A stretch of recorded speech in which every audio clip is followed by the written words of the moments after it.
What about, how did music come into your life? I played football as a child and as a kid, and I wanted to play professional football. Obviously, one, I wasn't good enough, and two, I was accident prone, okay? So then the third thing that happened was I was always heavy. I was, you know, I was large, I was fat, you know, whatever they want to call it, you know. And there was a real prejudice against size. And like, I would go to apply for a job just in the summer as a kid, and they wouldn't hire me. And it was definitely because I was just as qualified as anybody else, but my size, they didn't like it. They did not like that. So I think I ventured this way into the show business because, you know what, it didn't really make any difference because there was always the fat comedian, right? And so I've always tried to be funny. It's like if you see me on television, like going on with Letterman or something, I'll always go for the laugh. And sure. I don't want to be this moody, this moody rock star. Pensive, yeah, right, pensive, exactly. moody rock star. You know, shaking my head. But I think that my size kind of moved me into this thing because I could see Jackie Gleason, I could see Charles Lawton, I could see Sidney Greenstreet, I could see Orson Welles, I could see, you know, Ernest Borgnine, I could see, you notice all the guys I named, they're all, I mean, they were the people that I looked up to. You know, my idols were never Cary Grant or any of the good-looking guys. They were all the big guys, you know, because I would go, yeah, I can do that. But that's really why I came this way, because they accepted you more. And then you came to the Meatloaf as a name. And people have always thought that, you know, some record marketing guy gave me that, or it was just I invented it as myself as a stage name. My dad called me Meat from the time that from the time that I can remember anybody calling me anything. Meat. And then Loaf kind of got tacked on by grade school kids later on. But Meat, come here, Meat. Why my dad called me that, I'll never know. Maybe because I was like the size of a large steak as when I was, you know, or a large cow when I was born. But the name, my first band was called Meatloaf Soul. That was in 68. And then it progressed from there to this point, which it was really determined that that's who I was going to be in 1973. And I'll tell you who did that. It was Joe Papp. And I was working the director and producer in New York. New York, yeah. And Joe Papp, I was playing the part. He cast me in Amiens in Shakespeare in the Park as You Like It. So as they're getting ready to do the program, everybody calls me Meat. I go up to Joe and I say, Joe, listen, should we use, you know, like Michael a Day and he looks at me and goes, well, Meat, why? I said, well, I just out of respect, you know, I mean, and he looked at me and goes, out of respect for who? And I said, well, you know, like it's Shakespeare, and he goes, and he looks at me and he leans over and he goes, let me just tell you this. If Bill Shakespeare was alive today, you don't think he'd use your name? Exactly. He says, you don't think he'd use your name? If we didn't use your name, he's going to roll over in his grave and wonder why. So I figured if Joe Papp was open enough, then everybody else should just deal with it. Get with it, and right? So it said, Joe Papp presents Bill Shakespeare's As You Like It, starring Raul Julia, Mary Beth Hurt, Meatloaf, Doug Watson, and there it was. And from then on, I said, well, that's it. That's my name. And the theater critics in New York, Clive Barnes on down, never had a problem with it at all. In fact, Clive Barnes, that was the first time that I had been reviewed by Clive Barnes, was for this Shakespeare. And his review was not good for the production, but was very good for Raul, myself, and Mary Beth. And he said, last night, blah, blah, blah, blah, blah. But as it went on, he said, the three real people that took the stage last night were Mr. Julia, Miss Hurt, and Mr. Loaf. Exactly. That's the beginning of the famous Mr. Loaf usage and so of the that New York was Times. it. And so, you know, and then what was really funny to me was how when Bat Out of Hell came out, that after the theater critics, who are like, you know, the really hardcore, they loved me, they embraced me, the name was never funny to them. It was like Mr. Loaf, you know, or if you're friends with him, they call you me. I mean, I got review after review from the Daily News, from the Post, from the Times, and all of a sudden I come into rock world, into this rock world. The alleged world of popular culture. Yeah. Where Meatloaf should be like no big deal. I mean, you've got bands like the Rolling Stones, you got the Beatles, the Who. I mean, you know, and you've got performers with, you know, Country Joe. You know, I mean, and all of a sudden, Country Joe is more, you know, Meatloaf is not a serious name to be taken seriously. And I'm going, well, don't take the name, fine. But it was just like it had this thing. And they, to this day, I don't think have accepted it.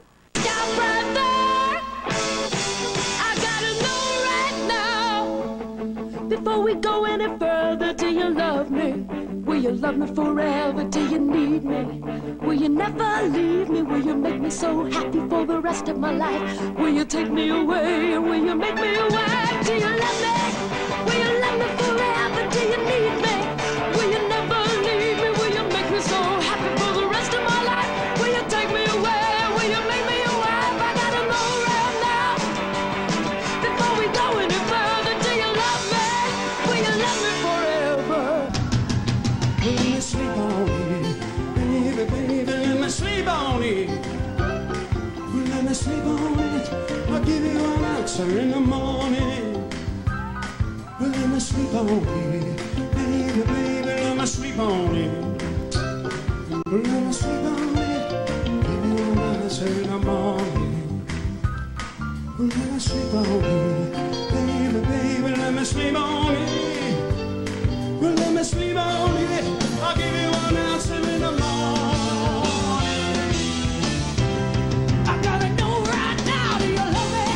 Will you love me forever? Do you need me? Will you never leave me? Will you make me so happy for the rest of my life? Will you take me away? Will you make me your wife? I gotta know right now. Before we go any further, do you love me? Will you love me forever? It's like being naked on 42nd Street at noon. Everything is exposed. There's always something magic. There's always something. There's always something new. And when you really, really need it the most, that's when rock and roll dreams come true. The beat is yours forever. The beat is always true. And when you really, really need it the most, that's when rock and roll dreams come true. You know, what is the relationship between, say, the characters in these songs that you put forward, or the characters that you do on stage, and who you are? When you walk on a stage, you just, I don't think anymore. There is no, I'm going to be this character or that character, I'm going to build this scene or that scene. Because you're there, and the audience is there, and there's that energy. It's like being naked on 42nd Street at noon. Everything is exposed. Every nerve ending is there, and people have even said to me about live, like, how can you have that much energy? Don't you get tired? And I go, I do, but I don't feel it until the show's over, and then it's like running smack into a brick wall, and then you really hurt. I mean, it's pain. When I come off stage, it's painful and has been for years. So when I go to stage, there's not a character there. It's just like this. I get overwhelmed by the music and the songs, and all the emotion that's inside those songs and all the emotion that I possibly can find from those songs is just exposed. I feel like the fact that the songs are such stories, does that account for like why their appeal lingers for so long? Some of them are stories and some of them aren't. When you get into Crying Out Loud, it's more It's more emotion. What I try to do is really strip it clean and take me out of it. I really just want to take me out of it. And what I'm leaving there is not me, but the emotion. And so what happens is, and what I'm hoping, and this is what I'm gaining here, is that when you hear it, instead of you watching me do this thing, you become involved with it. So in other words, instead of my people being there, you see, you know, your man, your woman, your dog, your story, your house, Sure. your thing. So what is left is the pure emotion of it, as opposed to locking you into these scenes and these places. I'll never forgive myself if we don't go away tonight. And I would do anything for love, but I won't do that. No, I won't do that. I would do anything for love, anything you've been dreaming of, but I just won't do that. Now, when that came out and you had this huge initial success, you had a really hard time dealing with that. What was it about it that confused you? Well, I never said to myself, oh, I'm going to get a rock band together and become a star. People, I think people actually do that. People Absolutely. say, I'm going to get a rock band and I'm going to become a star. My favorite was I heard Billy Joel say once, yeah, we're going to get a rock band together and get some chicks, you know, which was the other thing, which was kind of true, I think. Maybe you meet people. But I think I set out to prove at some point, I became so driven to prove that an actor or a so-called actor or whatever they wanted to say I was could make a rock and roll So record. you were putting a lot of pressure on yourself. I put a lot of pressure on myself. But then what happened, and all I wanted was just them to say, okay, you're right. You know, people did like what you guys were doing. But what I didn't count on was the celebrity side of it. That was a real shock. The old thing about, well, he became a celebrity and boy, did he change. It wasn't like that. Everybody around me was changing. Everybody, like my best friends, would suddenly come in and be almost nervous.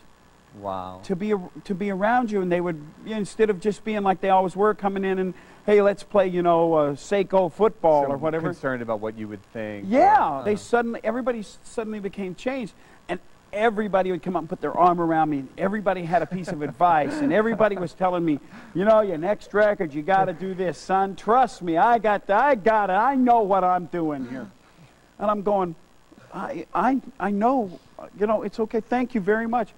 And I remember doing Central Park, and we're trying to there's a limousine. I'm in this limousine.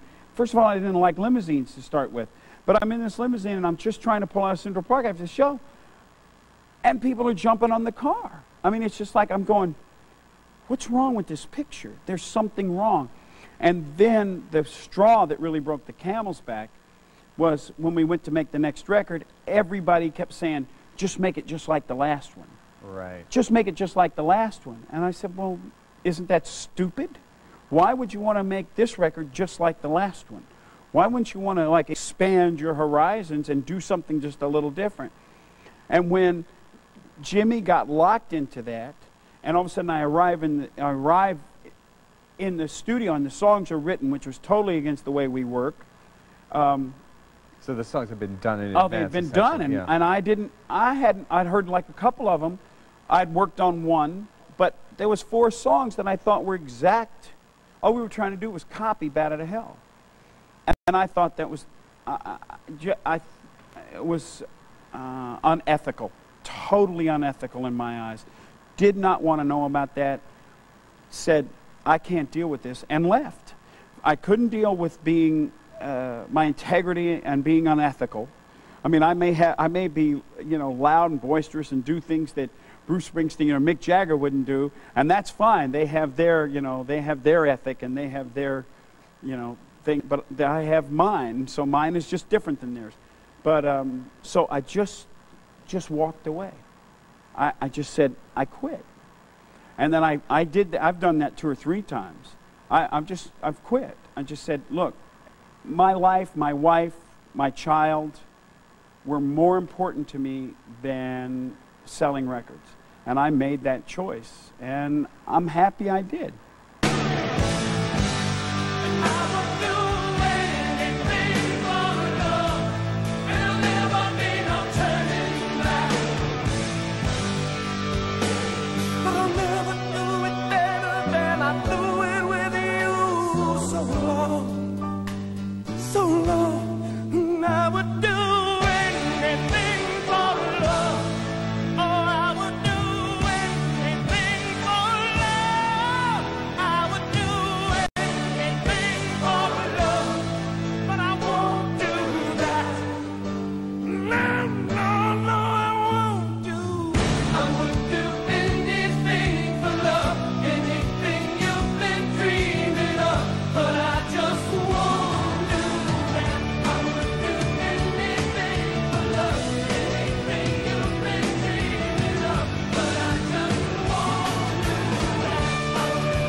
I won't do. Will you raise me up? Will you help me down? Will you get me right out of this godforsaken town? Will you make it all a little less cold? I can do that. I have never been fashionable. And I believe that if everybody in the world was cynical and jaded, as that says, then every house in the world would be painted black.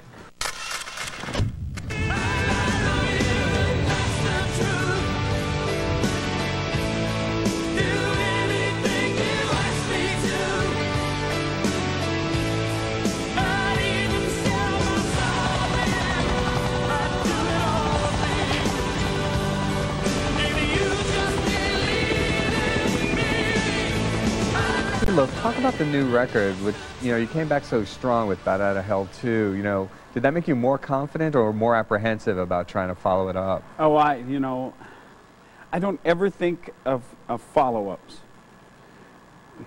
I'm not a person who thinks in that term. But when you do records, I think that they just should be better. I mean, I just think that's a logical progression. Every record should try to be better than the last one. Every show that you do should... If I'm in Portland one night in Seattle, the next night my show in Seattle, it better be better than the one I just did in Portland. If not, I'm going to be upset. Success is has absolutely nothing, zero to do with how much money you have or how many records you sold or what anybody writes about you or anything else. It's how you feel about what you just did. And it's like an old cliche that football players have. You got to go out there tonight on that field, son, and you got to give 110%. And if you don't give 110%, you ain't doing it. Obviously your music is so romantic and, overblown and passionate. The very things that people say are kind of not fashionable now and not happening now. How do you see that playing out? I mean, do you think it's wrong about the audience, or do you think that, the music just breaks through, or? Well, I have never been fashionable. And I believe that if everybody in the world was cynical and jaded, as that says, then every house in the world would be painted black. And it's not. We have red and blue and green and yellow and other colors other than black, okay? So I think that there's a place for every style of music, and I don't expect, and I would be ignorant to say that everybody in the world is going to go buy a Meatloaf record, or that everybody... What I do is I make records, and I make them how I like them. And in my career, which has been fairly long, I have been lucky enough to have, people that also have the same taste that I do. And and and music will never go away. That's why there's so many. Country got so big, because there's that audience out there that really doesn't want to be cynical and think that the whole world is doomed and that we're all coming to the end, and that really need to be moody all the time. There are people, a vast number of people out there, not everybody, that still wants to hear a nice melody and feel something from their song, other than like disdain or hate or total negativity. My outlook on life is very positive. So I kind of project that even into the saddest ballads. There's always some positive into everything. Sure. And so I continue to do what I do, and I've been doing it. And until somebody comes along and says to me, you know, stop it now, I'll keep doing it. If you just believe in me,